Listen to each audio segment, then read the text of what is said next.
তবে কি থালাপতি বিজয়ের স্ত্রী অভিযোগ তুলল এক্সট্রা ম্যারিটাল অ্যাফেয়ারের বিরুদ্ধে? কাহিনীটা কি পরে জানাচ্ছি। অন্যদিকে রশ্মিকা মান্দানা অ্যান্ড বিজয় দেবরাকুঞ্জার বিয়ের গহনার দাম জানলে আপনার মাথাও ঠিক এইভাবেই ঘুরে যাবে। স্ট্রবেরি সুপার ডটেড ও ক্লাসিক ভ্যারিয়েন্টে সেন্সেশন জাগুক শিহরণ।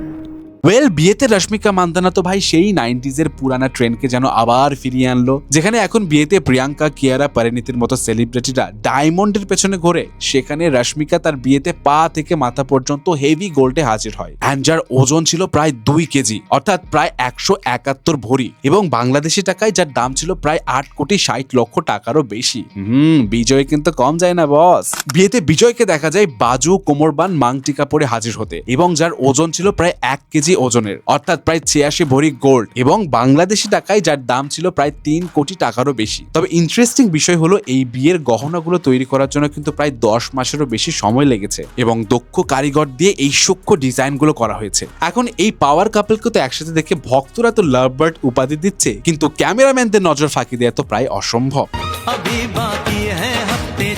এখন এই ভিডিওতে বিজয়ের এমন পজিটিভনেস দেখে তো সবাই করছে প্রশংসা। এখন একদিকে যেখানে নতুন সংসার শুরু হয়েছে, তো অন্যদিকে আরেকটা সংসার ভাঙার খবরও পাওয়া যাচ্ছে। কিন্তু বলছিলাম থালাপতি বিজয় এবং তার স্ত্রী সঙ্গীতা স্বর্ণলিঙ্গমের কথা। তাদের প্রায় দীর্ঘ 27 বছরের সংসারের ইতি ঘটেছে। রিসেন্টলি সঙ্গীতা ফ্যামিলি কোর্টে বিজয়ের বিরুদ্ধে বিবাহ বিচ্ছেদের আবেদন করে, যা সোশ্যাল মিডিয়া এবং পলিটিক্যাল প্লেসে এক বিশাল কন্ট্রোভার্সি তৈরি করেছে। এখন সঙ্গীতা অভিযোগে জানায় তাদের এই দূরত্ব আজকালকে নয়, প্রায় 2 বছর হলো তারা আলাদা থাকছে, এবং আবেদনে সে উল্লেখ করে 2021 সাল থেকে বিজয় অন্য একজন সহ অভিনেত্রীর সাথে এক্সট্রা ম্যারিটাল অ্যাফেয়ারে জড়িত, এবং এই ইস্যুর পর থেকে বিজয় তাকে বিভিন্ন সময় এই সম্পর্ক শেষ করার আশ্বাস দিয়েছে, কিন্তু গোপনে সেই এক্সট্রা ম্যারিটাল অ্যাফেয়ার চালিয়ে গেছে, যা তাকে মেন্টালি ট্রমা পর্যন্ত দেয়, এবং এই মানসিক চাপের কারণে সে শেষ পর্যন্ত আইনি বিচ্ছেদের পথেই হেঁটেছে। এখন সঙ্গীতে তো কোনো নির্দিষ্ট করে কোনো অভিনেত্রীর নাম নেয়নি, কিন্তু সোশ্যাল মিডিয়ায় নেটিজনদের মধ্যে স্পেকুলেশন তৈরি হচ্ছে হয়তো অভিনেত্রী তৃষ্ণা কৃষ্ণের সঙ্গে বিজয়ের সেই সম্পর্ক ছিল,